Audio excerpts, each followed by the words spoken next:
नमस्कार मंडळी, मी विनोद काळे. राज्य सरकारचे सुरू असलेल्या पावसाळी अधिवेशनामध्ये आज जालना जिल्ह्यातील भोकरदन जाफराबाद विधानसभा मतदारसंघाचे आमदार संतोष दानवे यांनी एक अत्यंत महत्त्वाचा प्रश्न उपस्थित केला आहे. जालना जिल्ह्यामध्ये अमर्यादपणे गेल्या अनेक वर्षांपासून अवैधरित्या वृक्षतोड केल्या जात आहे. बेसुमार वृक्षतोडीमुळे पर्यावरणाची मोठ्या प्रमाणात हानी होत आहे आणि जालना जिल्ह्याच्या उत्तर भागामध्ये मोठ्या प्रमाणात वनसंपदा आहे. हे अजिंठ्याचे डोंगर पश्चिमेकडून पूर्वेकडे तिकडे विदर्भामध्ये गेलेले आहेत आणि या पट्ट्यामध्ये मोठ्या प्रमाणात वनक्षेत्र जालना जिल्ह्याच्या हद्दीमध्ये येतं, काही खानदेश विभागात येतं आणि पूर्वेकडील भागात विदर्भामध्ये म्हणजे बुलढाणा जिल्ह्यामध्ये वनक्षेत्र येतं. तर या वनक्षेत्रामधून बेसुमारपणे मौल्यवान झाडांची कत्तल गेल्या अनेक वर्षांपासून अव्याहतपणे सुरू आहे. या संदर्भात माध्यमातून मी अनेक वेळा या संदर्भात आवाज उठवला, सातत्याने याविषयी बातम्या प्रकाशित करतही असतो. परंतु या गंभीर विषयाकडे लोकप्रतिनिधी अद्याप तरी दुर्लक्ष करून होते. परंतु युवा आमदार संतोष दानवे यांनी या महत्त्वाच्या प्रश्नाला हात घालून आज अधिवेशनामध्ये हा मुद्दा उपस्थित केला आहे आणि त्यांचा असा दावा आहे की धावडा वनपरिक्षेत्रामध्ये, उत्तर विभागाच्या वनपरिक्षेत्रामध्ये आणि दक्षिण विभागाच्या वनपरिक्षेत्रामध्ये एकूणच जालना जिल्ह्यामध्ये वन विभागाच्या अधिकाऱ्यांशी संगनमत करून लाकूड माफिया मोठ्या प्रमाणात अवैधरित्या वृक्षतोड करत आहेत आणि या वृक्षतोडीवर कायमस्वरूपी बंदी घालावी, या दोषी अधिकाऱ्यांची चौकशी करून त्यांच्यावर कारवाई करावी आणि आरा गिरण्या असतील किंवा जे विद्युत यंत्र असतील झाड कटाई करण्यासाठी याच्यावर सुद्धा बंदी घालण्यात यावी, अशी लक्षवेधी त्यांनी या निमित्ताने उपस्थित केली आहे. आमदार संतोष दानवे काय म्हणाले ते आपण बघूया.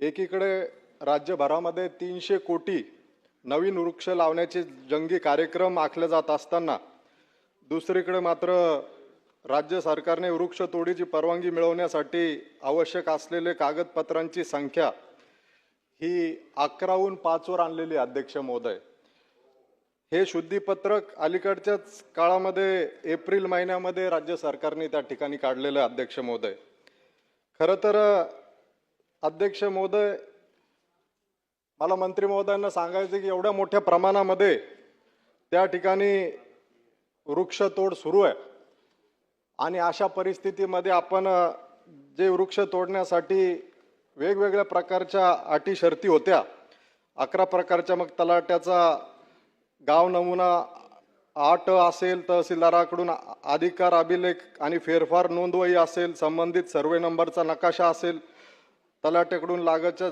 जमिनी मालकाची नावे आणि सर्वे नंबर दर्शवणारा सीमा दाखला असेल, जमीन आणि झाडांच्या मालकीचं प्रमाणपत्र असेल, सर्वे नंबर 10 नुसार झाडांचा तपशील किंवा तहसीलदारांनी दिलेले जातीचे दाखले, वृक्ष अधिकाऱ्यांनी सांगितलेले वृक्ष लागवड करण्याचे हमीपत्र, असे विविध अटी शर्ती या वगळून अवघ्या 5 अटी शर्ती मंत्री महोदय आपण वृक्ष तोडण्याच्या संदर्भात या ठिकाणी ठेवलेल्या आहेत. यामध्ये निश्चितपणे काही ठिकाणी गरज असते, परंतु याचा गैरफायदा त्या ठिकाणी हे लाकूड तस्कर निश्चितपणे झाडे तोडून त्या ठिकाणी घेताना दिसतात.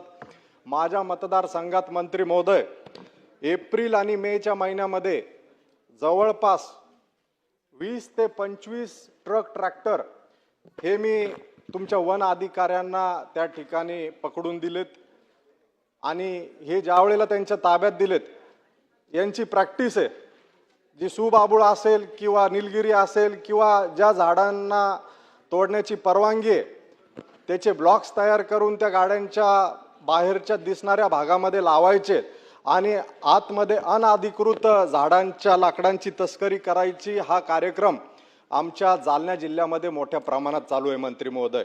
आणि म्हणून मागच्या काळात मी जे चित्रीकरण करून दिलं तुमच्या अधिकाऱ्यांना, धावडा वनक्षेत्र आहे, या धावडा वनक्षेत्रामध्ये तुमच्या वनक्षेत्रामध्ये मोठ्या प्रमाणात झाडांची कत्तल, त्या ठिकाणी तस्करी करण्याचा प्रकार हा मोठ्या प्रमाणात त्या ठिकाणी उघडीस आलेला आहे. मंत्री महोदय, माझा मतदारसंघ हा मराठवाड्यात आहे आणि माझ्या मतदारसंघाला लागून विदर्भ हद्द आहे. म्हणजे हद्द वेगळी आहे पण वन क्षेत्र एकच आहे. लगेचच विदर्भाच्या हद्दीमध्ये जर आपण बघितलं तर त्या ठिकाणी झाडांची डेन्सिटी अतिशय दाट आहे. आणि इकडे मराठवाड्याच्या हद्दीत जर आपण त्या ठिकाणी पाहणी केली तर लगेचच ते जंगल त्या ठिकाणी नष्ट झालेलं आहे. हे निश्चितपणे हे जे काही वन अधिकारी आहेत यांचं जे संगनमत आहे या व्यापाऱ्यांशी जे झाडं तोडतात हे निश्चितपणे यामधनं दिसून येतं. म्हणून मी आपल्याला विनंती करेल, तुमच्या वन क्षेत्रामध्ये मराठवाडा हद्दीत जे काही वन क्षेत्रामध्ये झाडं तोडण्यात आलेली आहे आणि कुणाच्या संगनमताने तोडण्यात आलेली आहे या अधिकाऱ्यांची निश्चितपणे त्या ठिकाणी चौकशी होणं गरजेचं आहे. आज एवढं सरळ मंत्री महोदय, इलेक्ट्रिक कटरचा वापर तुमच्या वन क्षेत्रामध्ये होतो आणि 5व्या मिनिटाला कितीही मोठं झाड असेल तर ते जमीनदोस्त होऊन त्याचे लाकडं तयार करण्यात येतात. यावर निश्चितपणे कुठंतरी बंदी आली पाहिजेत, हे मला आपल्याला या माध्यमातून सांगायचंय.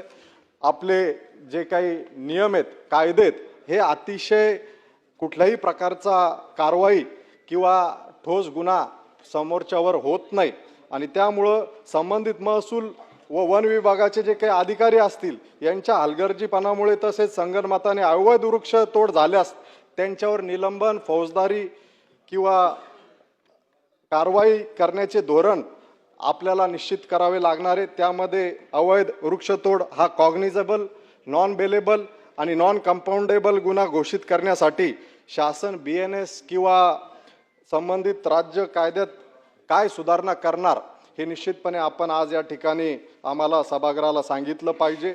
50 किंवा त्यापेक्षा अधिक वृक्षतोडाच्या प्रस्तावासाठी पर्यावरणीय तज्ज्ञ समिती, त्यांची तपासणी किंवा स्थानिक स्वराज्य संस्थेचं मत किंवा जनसुनावणी यासाठी अनिवार्य करणार का, हा एक माझा प्रश्न आहे.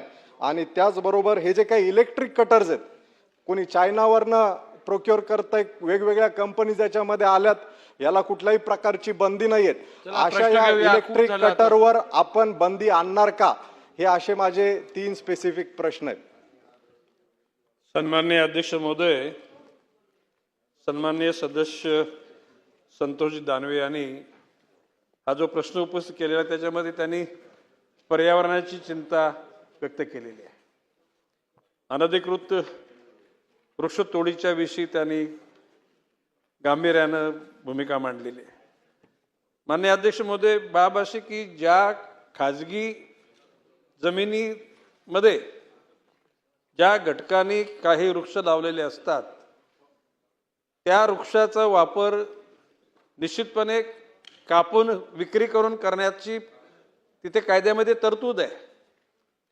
आणि म्हणून अशा घटकांना परवानगी देताना 11 कागदपत्र लागायची आणि त्यांना थोडा त्रास व्हायचा म्हणून ती संख्या कमी करून ती 5वर आणली. म्हणजे एकूणच त्या घटकांना जास्त त्रास न देण्याची शासनाची म्हणजे वन विभागाची तिथे इच्छा निश्चितपणे व्यक्त झालेली आहे. या ठिकाणी सन्माननीय सदस्य संतोषजी दानवे यांनी सांगितलेले की त्यांच्या मतदारसंघामध्ये त्यांनी काही ट्रक आणि म्हणजे ट्रॅक्टर पकडून दिले. या सगळ्या बाबी तुम्ही अधिकाऱ्यांना सांगितले असतील, त्याच्याकडून माहिती घेतली जाईल आणि जे जबाबदार असतील त्यांच्यावर कारवाई केली जाईल. नाही, जे कोणी वरिष्ठ अधिकाऱ्यांच्या मार्फत चौकशी करू. आपण सांगितली मेथॉलॉजी की वरच्या भागामध्ये सुबाबूल, निलगिरीची वगैरे लाकडं टाकली जातात आणि आतमध्ये मौल्यवान लाकडं ते नेतात. ही बाब पण तपासली जाईल. कुठल्याही परिस्थितीमध्ये अशा प्रकारचे गैरप्रकार करणाऱ्या कुठल्याही घटकाला आणि त्यांना मदत करणाऱ्या अधिकाऱ्यांना कसल्याही प्रकारची त्या ठिकाणी सवलत दिली जाणार नाही.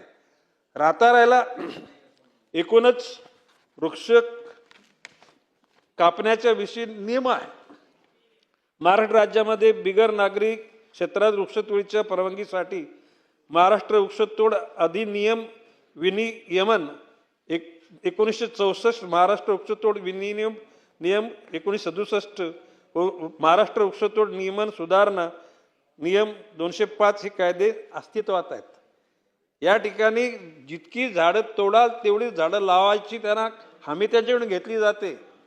आणि अध्यक्ष महोदय, आपल्या माध्यमातून मी सभागृहाला एक माहिती देऊ इच्छितो की आता अशा प्रकारची यंत्रणा निर्माण झालेली आहे की एखाद्या भागामध्ये ती मशीन तिथे मुवमेंट केली तर कुठल्या प्रजातीची झाडं आहेत, त्याचा गर्द किती आहे, त्याची उंची किती आहे, अशा प्रकारची एकेका जिल्ह्यामध्ये एक मशीन, साधारण 1-1.5 कोटी रुपयाची मशीन आहे. साधारण वर्षभरामध्ये 2दा त्याचं सर्वेक्षण करू शकेल अशा प्रकारची यंत्रणा उपलब्ध होऊ शकलेली आहे. मी अधिकारी वर्गांना अशा आंतरराष्ट्रीय स्तरावर ज्या मशीन्स आहेत, इक्विपमेंट्स आहेत, त्याचा शोध घेऊन ग्लोबली टेंडर काढून अशा प्रकारच्या मशिनरी खरेदी करून वन विभागाच्या किंवा एकूण आता सोशल फॉरेस्ट्री हा सुद्धा वन विभागाकडे दिलेला भाग आहे, त्या सगळ्या झाडांची गणना करण्याकरता या यंत्रणाचा वापर केला जाईल. आणि संतोषजी दानवे यांनी जी जागरूकता दाखवलेली आहे, भविष्य काळामध्ये जे तुम्ही सांगितलं विदर्भाच्या जवळच मराठवाड्यात तुमचा वागतो, आणि गोष्ट खरी आहे, विदर्भामध्ये वृक्ष संपदा मोठी आहे, मराठवाड्यामध्ये त्याचं प्रमाण कमी आहे. परंतु भविष्य काळामध्ये मराठवाड्यामध्ये सुद्धा तसंच प्रमाण होण्याकरता आपण सगळेजण निश्चितपणे प्रयत्नशील राहू. माननीय मुख्यमंत्री मोदयांच्या नेतृत्वाखाली 300 कोटी झाडं लावण्याची जी भूमिका घेतलेली आहे, त्याकरता मी मागे पण सांगितलेलं आहे की त्याकरता रोपण निर्माण करण्याकरता टिश्यू कल्चरच्या 5 लॅब तयार केलेल्या आहेत, आणि भविष्य काळामध्ये लवकरात लवकर तो इष्टांक पूर्ण करण्यासाठी आपण प्रयत्नशील राहणार आहोत. जे जे अधिकारी किंवा कर्मचारी या चुकीच्या गोष्टी करता कारणीभूत असतील, त्या कुणालाही त्या ठिकाणी क्षमा केली जाणार नाही.